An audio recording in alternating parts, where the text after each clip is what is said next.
हर डगर आसान नहीं होती, हर मोड़ पर मंजिल आकर नहीं रुकती। लेकिन जब बात होती है ऐसे सफर की जहां मुश्किलें भी रहीं और परिवार का साथ भी, जहां मेहनत का हाथ थामती दिखी बुलंदियां, समाज सेवा का जहां लिया संकल्प, बात है ऐसे ही सफर की। ये दास्तां है दीपक बाली की। गली मोहल्ला नुक्कड़ बस्ती सबको ही हम साथ में ले आए हैं। आम आदमी आए हैं, आम आदमी आए हैं। हो हो हो हो हो। वो तो रोज करता था घोटाले, 10-10 साल भी उसको वोट डाले।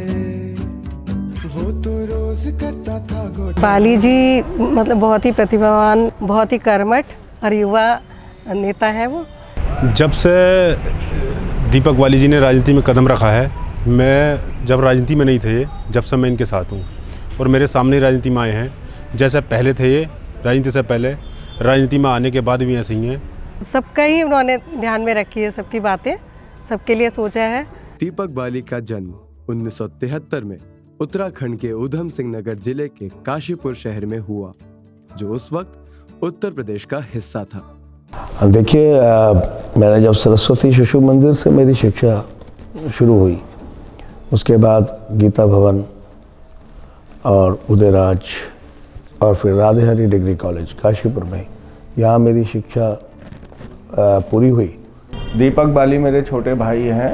उन्होंने अपना व्यवसाय अपने दम पर संभाला, उसमें वो सक्सेस रहे। बहुत बढ़िया, जहाँ बैठाया वहाँ बैठ गया, जहाँ उठाया। बच्चे बहुत लायक निकले और अब भी देखो लायक ही है।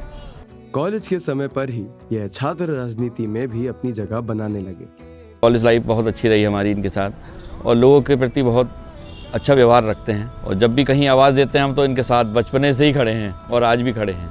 जब ये छात्र राजनीति में लगे थे, उसी वक्त उत्तराखंड में काफी आंदोलन चल रहे थे, जिसके चलते दीपक बाली ने अपने साथियों के साथ हर आंदोलन में बढ़ चढ़कर हिस्सा लिया। अब वह आरक्षण आंदोलन हो या उत्तराखंड आंदोलन, दीपक बाली का नाम हर तरफ सुनने में आ रहा था। जब उत्तराखंड आंदोलन हुआ था उसमें भी देखा था, बहुत बढ़ चढ़ के हिस्सा लिया और जेल भी गए थे। वो उस समय जेल भी गए थे उत्तराखंड आंदोलन में।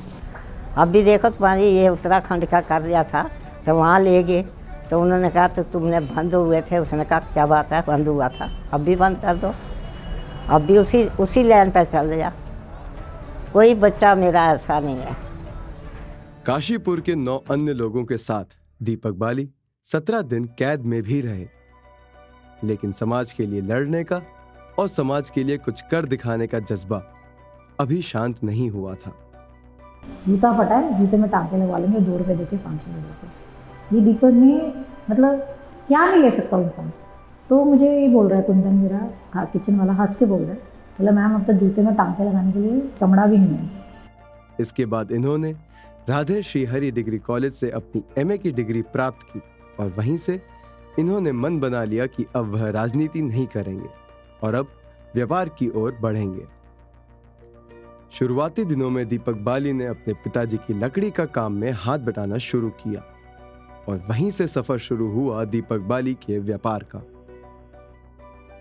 दीपक बाली बताते हैं, जब वह अपना व्यापार जमाने लगे थे, उस वक्त उन्होंने अलग अलग बैंक से लोन लेकर अपना व्यापार शुरू किया, जिसमें 2000 से 2005 के बीच उन्होंने सीड प्लांट लगाया, उसके बाद पेट्रोल पंप और फिर अपनी इंपोर्ट कंपनी शुरू की।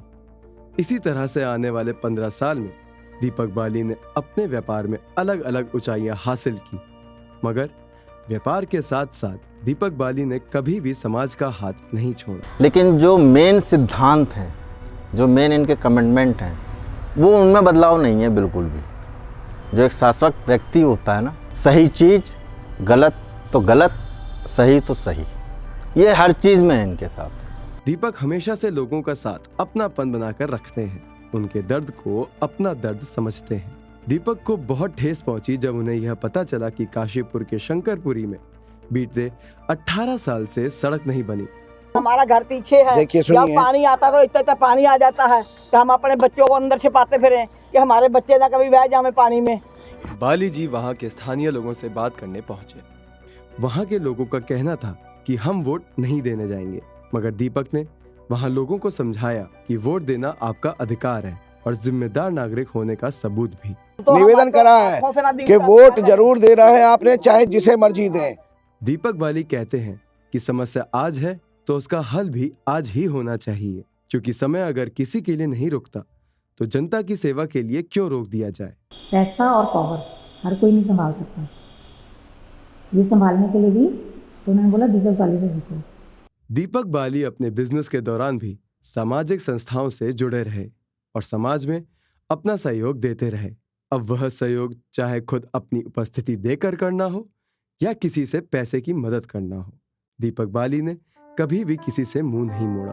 सॉफ्ट हार्ट है बहुत ज़्यादा और सभी के लिए सोचते हैं, ऐसा नहीं है मतलब ना उन जाति पाति का कोई मतभेद, पुरुष महिला ऐसा कुछ नहीं है, और ऊंच नीच का कोई मतभेद नहीं है उनके अंदर, और मतलब गरीबों के मसीहा है। दीपक बाली के लिए लोगों का कहना है कि इन्हें देखकर लगता ही नहीं कि दीपक नेता नगरी से ताल्लुक रखते हैं। दीपक जमीन से जुड़े हुए व्यक्ति हैं, जिसका प्रमाण वो घटनाएं हैं जहां दीपक बाली पर छोटी बड़ी समस्याओं में समाज के साथ खड़े नजर आए। सड़क में 7 फीट का गड्ढा था जिसमें एक युवक अपनी बाइक सहित गिर पड़ा और दीपक तुरंत मौके पर मौजूद नजर आए और उन्होंने काशीपुर की जनता के लिए आवाज बुलंद की और समस्या का निदान होने तक उसी जगह पर बने रहे। दीपक बाली ने कभी किसी से मुंह नहीं मोड़ा। लेकिन ये अच्छे ओजस्वी आदमी हैं। किसी गरीब आदमी की परेशानी पड़ जाए, किसी को परेशानी मोहल्ले में आ जाए, कोई दिक्कत हो जाए तो ये खड़े होकर साथ देने वाले आदमी हैं। रात के 12 बजे इनको कॉल करेंगे तो फ़ौरन निकल के बेचारे बाहर आते हैं। इतना अच्छा व्यक्तित्व का आदमी मिलना मुश्किल हो जाता है, लेकिन आज के दौर में देखते हुए फिर भी बाली साहब के अंदर मैं देखता हूँ कि बहुत ही ज़्यादा एक तरह से इंसानियत है। मैं बार बार कहता हूँ, सभाओं में भी कहता हूँ कि मैं राजनीति करने नहीं आया हूँ, राजनीति बदलने आया हूँ। कि मतलब सबसे पहले हमें ये समझना पड़ेगा कि राजनीति क्या है ना। तो मुझे ऐसा लगता है कि राजनीति सिंपल समाज के लिए काम करना वही राजनीति है। भाई अच्छे स्कूल हों बच्चों के लिए, स्वास्थ्य के लिए अच्छे हॉस्पिटल हों, उनमें सुविधाएं हों, डॉक्टर्स हो, नर्स हो, मशीनें हो। कोविड के दौरान जब दीपक बाली को पता चला कि सरकारी अस्पताल की हालत ठीक नहीं है तो वह खुद वहां जाकर पहुंचे और एक पत्र पर अपने दस्तखत करके उन्होंने हर प्रकार की सुविधाएं मुहैया करने का निर्णय लिया और यह निर्णय उन्होंने स्वयं अपने दम पर लिया। जी, वहाँ पर उन्होंने लगभग 30 बेड का वो कोविड वार्ड चलाया था। हम 2 डॉक्टर्स थे वहाँ पर एज ए सीनियर फिजिशियंस जो उसका टेक केयर कर रहे थे। उन्होंने स्टाफ प्रोवाइड कराया था जो 24/7 वहाँ पे सर्विस दे रहा था। बाकी बाईपैप की सर्विसेज, वेंटिलेटर की सर्विसेज और जो भी इंफ्रास्ट्रक्चर कोविड के पेशेंट्स को चाहिए, मेडिसिन एंड ऑल, तो वो सरकारी हॉस्पिटल में सरकारी डॉक्टर्स के साथ मिलकर बाली जी ने प्रोवाइड करवाया था। यह बात दीपक बाली कह चुके थे कि इस अस्पताल को सुविधाएं तब तक मिलती रहेंगी जब तक अस्पताल कोविड मुक्त नहीं हो जाता, और जब तक यहाँ एक भी मरीज कोविड का है तो अस्पताल में उनकी ओर से सुविधाएं अस्पताल को लगातार मिलती रहेंगी। यह बात मार्च 2020 या उससे एक आध महीने पहले की है, जिस समय दीपक बाली को यह पता चला कि एक सरकारी स्कूल है जो बहुत जर्जर हालत में है। स्कूल के बारे में आपको बताती हूँ, ये पॉलिटिक्स में आने से पहले हुआ था। बिकॉज जैसे सरकारी स्कूलों का नाम देकर लिया जाता था, तो दीपक ने एक सरकारी स्कूल का अडॉप्ट किया और उन्होंने बोला कि मतलब गवर्नमेंट ने बोला था कि इसको तोड़ रहे हैं, तो दीपक ने बोला इसे तोड़ो नहीं, इसे हमें दो। तो अगर आपको मैं वो पिक्चर्स या वीडियोस भी दिखाऊंगी तो आप खुद हैरान होंगे। उत्तराखंड का बेस्ट स्कूल बनाया था वो, मतलब यहाँ की जो प्राइवेट स्कूल्स थी वो भी इसके पीछे थे सारे। तो उसमें जो जा रहा था, और ये जो हमारा स्कूल है ये वीडियोस के थ्रू अमेरिका तक गया था, और ये अमेरिका से हमें कॉल करे थे कुछ लोगों के कि दीपक बाली नाम का कोई लड़का है, उसे गवर्नमेंट स्कूल को जिसने बनाया है, तो प्राइवेट स्कूल जिसके सामने सकते हैं। यकीन मानिए, दीपक बाली और उनकी धर्मपत्नी उर्वशी बाली ने जब इस स्कूल का निर्माण किया उसके बाद वह स्कूल देखने लायक था। आज इंदिरा गांधी स्कूल एक मिसाल बनकर खड़ा है। इस स्कूल का निर्माण करने के बाद दीपक ने देखा कि हर सरकारी स्कूल की हालत उतनी ही खराब है। तो जब मैंने उस स्कूल को लिया था तो 47 बच्चे थे और आज उसमें 260 बच्चों से ज़्यादा हो गए। तो बच्चों के एडमिशन, बच्चों मतलब उनके पेरेंट्स भी देखने लगे, और कुछ बच्चे ऐसे हैं कि जो प्राइवेट स्कूल से आकर उसमें एडमिशन ले लिया। तो तभी एक थॉट आया दिमाग में कि भाई ये कैसे स्कूलों को बदला जा सकता है। और प्रभावित तो था मैं दिल्ली में जो स्कूलों का कायाकल्प हुआ है, सरकारी स्कूलों का, तो मैंने सबसे पहले पता किया तो पता लगा कि 109 सरकारी स्कूल हैं। तो 109 सरकारी स्कूल, मुझे लगा कि दीपक बाली, ऐसा दीपक बाली एक बिजनेसमैन की हैसियत से शायद मैं अपने इस जीवन में इनको नहीं बदल पाऊँ। कुछ स्कूल और बदल सकता हूँ लेकिन नहीं बदल सकता। तो उद्देश्य मिला। अपनी पत्नी उर्वशी से बात करते हुए और एक निर्णय पर आते हुए दीपक बाली ने यह फैसला किया कि अब वह दोबारा व्यापार नहीं करेंगे और ना ही अपने किसी बिजनेस की ओर लौट कर जाएंगे। वह अपना पूरा जीवन सिर्फ समाज सेवा में ही समर्पित रखेंगे। जब जनता के बीच ये बात पहुंची कि दीपक बाली राजनीति में कदम रख रहे हैं, तब तरह तरह के सवाल उठना शुरू हो गए। लेकिन दीपक बाली का कहना था कि यह जनता के लिए भले ही एक प्रश्न हो सकता है, लेकिन मेरे लिए बड़ा प्रश्न है। दीपक में सबसे अच्छी बात है, क्योंकि मैंने आपको जैसे पहले भी बताया 21 साल पहले दीपक ने जो बिज़नेस किया तो बहुत छोटे से लेवल पे किया। तो वो लोग भी बहुत बेचारे गरीब हैं, थोड़े स्थायी रूप से कमज़ोर हैं। तो दीपक का दिल इतना बड़ा है, वो अभी भी उनको ला के ड्राइंग रूम में बिठाते हैं। मतलब ये नहीं कि उनसे गेट पे बात कर ली या बाहर गार्डन में बात कर ली। तो ये दीपक की सबसे अच्छी बात है और उनको स्पेशली गेट तक छोड़ने जाते हैं। धर्म से तो, क्योंकि धर्म तो मेरे माँ बाप ने दे दिया जो मिला, तो धर्म से तो हिंदू हूँ, लेकिन कर्म से इंसान बने रहना चाहता हूँ कि सामने जो भी हो उसकी मदद उसका नाम पूछकर नहीं करना चाहता और ऐसा ही रहना चाहता हूँ। धर्म की कोई जगह नहीं है राजनीति में। राजनीति बनी है सिर्फ स्कूल बनाने के लिए, अस्पताल बनाने के लिए, बिजली पानी की व्यवस्था करने के लिए, जनता के लिए। वो जब मैंने कौन सी पार्टी को ज्वाइन करना है, तो जब सबको समझा, फिर मुझे लगा कि नहीं, जो मेरे उद्देश्य हैं उनको पूरा मैं आम आदमी पार्टी से ही कर सकता हूँ। तो जब मैंने दिल्ली में आम आदमी पार्टी के संयोजक, आज हमारे नेता अरविंद केजरीवाल जी से मैंने पार्टी ज्वाइन की, तो मैंने वहाँ पर भी उनसे यही कहा कि अगर हिंदुस्तान में आम आदमी पार्टी नहीं होती तो मैं राजनीति में नहीं आता, क्योंकि मैं अपने उद्देश्यों को यहीं से पूरा कर सकता हूँ। दीपक बाली ने काशीपुर में आम आदमी पार्टी का नेतृत्व करते हुए एक शिक्षित राजनेता होने का परिचय दिया। वोटर रजिस्ट्रेशन कैंप लगवाया और जिनके पहचान पत्र नहीं थे उनके पहचान पत्र बनवाए और एक जिम्मेदार नागरिक बनने का प्रोत्साहन भी दिया।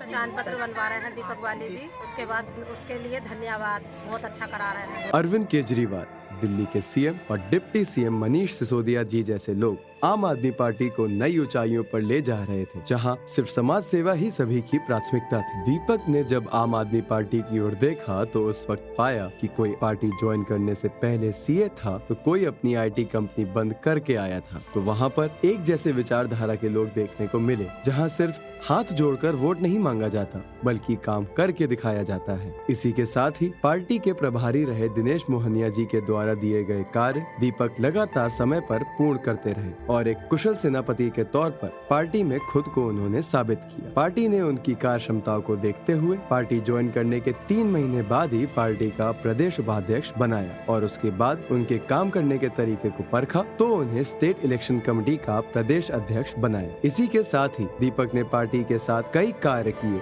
और काशीपुर में आम आदमी पार्टी का कार्यालय खोला, जिसके उद्घाटन में खुद मनीष सिसोदिया जी आए हुए थे और इसके बाद लगातार बड़े बड़े आयोजन होते रहे। अगर इन्हें क्रम पूर्वक देखा जाए तो भगवंत मान जी की किसान यात्रा, जिसमें दीपक संयोजक के तौर पर रहे, उसके बाद किसान संकल्प यात्रा व अन्य मुद्दों पर लगातार जनसंपर्क करते रहे और दीपक हमेशा जनता के बीच बने रहे। दीपक बाली पार्टी को उत्तराखंड में उसकी जगह दिलाने पर अपना बड़ा योगदान दे रहे हैं और बहुत महत्वपूर्ण भूमिका निभा रहे हैं। ऐसा लगता है काशीपुर का जो नाम राजनीति में कहीं खो गया था, वो सम्मान काशीपुर को वापस दिलाने का काम दीपक बाली कर रहे हैं। क्योंकि मैं कोई प्रोफेशनल कहना चाहिए ना नेता नहीं हूँ, मैं वैसा नेता बनना भी नहीं चाहता हूँ। एक डेफिनेशन है, परिभाषा है आम आदमी, उसका मतलब यही है, हमेशा कहता हूँ कि जो आम आदमी की समस्याओं को समझ सके, हर वो आदमी आम आदमी है। तो मुझे उस तरीके की राजनीति ना आती है, ना मैं सीखना चाहता हूँ। एक ही राजनीति में समझने की कोशिश की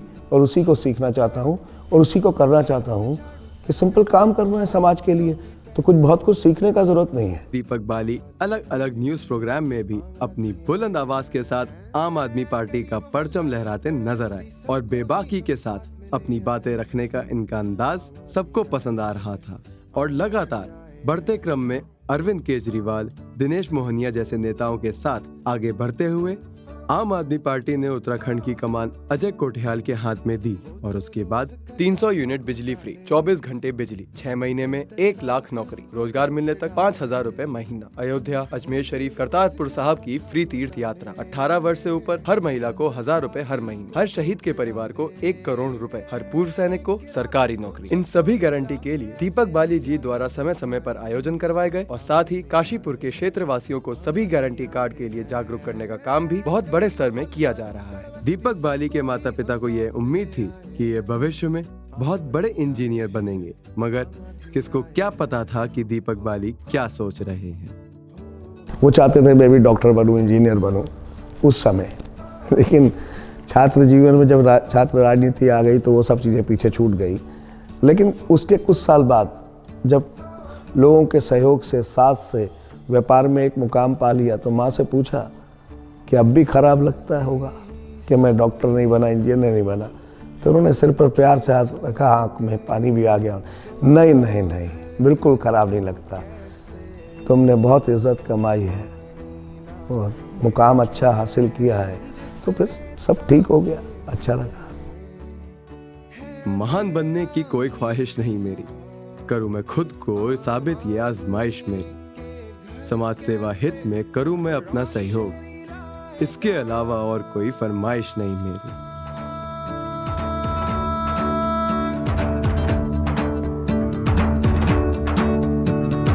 राजनीति करने नहीं, हम तो इसको बदलने आए हैं। आम आदमी आए हैं, आम आदमी आए हैं। गली मोहल्ला नुक्कड़ बस्ती सबको ही हम साथ में